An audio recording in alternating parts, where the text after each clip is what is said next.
বিসমিল্লাহির রহমানির রহিম।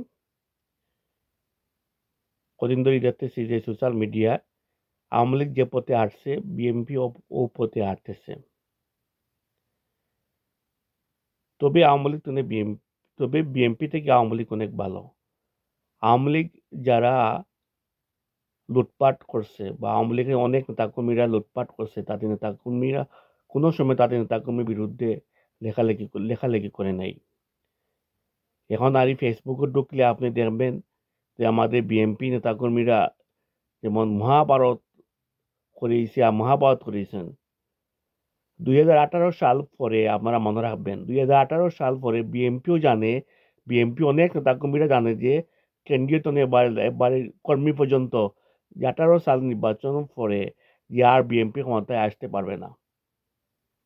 18 সাল পর থেকে 2022-23 যারা রাজনীতি করছে তারা যা মূল্যায়ন করছে। 2018 সাল পর থেকে যারা অগ্রণী ভূমিকা রাখছে তারা যা মূল্যায়ন করছে এবং ডিস্ট্রিক্ট টানা টানে বা হাই লেভেল পর্যন্ত এমপি পর্যন্ত মন্ত্রী মিনিস্টার পর্যন্ত তারেক যেমন হয়েছে। এখন কথা হইল গিয়া 18 সাল পরে কারা মাঠে রাজনীতি করছে, এরাও তো সবকিছু করবে। 18 সালের পরে তুমি রাজনীতি নাই, কিচ্ছু নাই, আর তুমি সোশ্যাল মিডিয়া তার ফেসবুক আইয়া আর তুমি যেটা মনে করে বিএনপি বিরুদ্ধে লেখালেখি করলায়। আমি মনে করি যারা বিএনপি বিরুদ্ধে লেখে, বিএনপি যারা করে, বিএনপি লাগে একটা পরিবার। তুমি যদি পরিবারে মানো না, তোমার মা বাপের মানো না, তাহলে তো আমি মনে করবো তুমি আইজ কালকে গুপ্ত বাহিনী যাইবা বা কালকে আওয়ামী লীগও যাইবা বা কালকে অন্য পার্টি করবা। আর না তোমার দল এজনী একজন সিনিয়র কর্মী যদি কিছু করিয়াও বলা, এটা ফেসবুকের লেখালেখি করিয়া তো কোনো মানে নাই। এটা থানা আছে, ডিস্ট্রিক্ট আছে, কেন্দ্র পর্যন্ত আছে। তুমি বিচার দিতে পারো, কেন্দ্র পর্যন্ত ডিস্ট্রিক্ট লিডার পর্যন্ত আছে, ডিস্ট্রিক্ট লিডার বিচার দিতে পারো। ফেসবুকও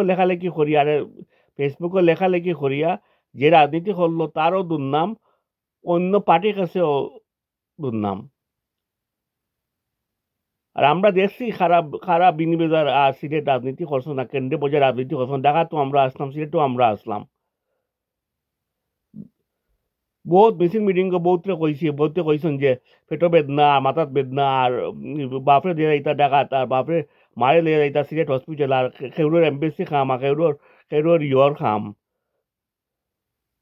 টিকেটর খাম। সব তো আমরা দেখছি। এখন সুন্দরভাবে দলটা চালাও। আমরা বিদেশ বাড়ি আছি, দলটা সুন্দরভাবে চললে আমরা খুশি আছি।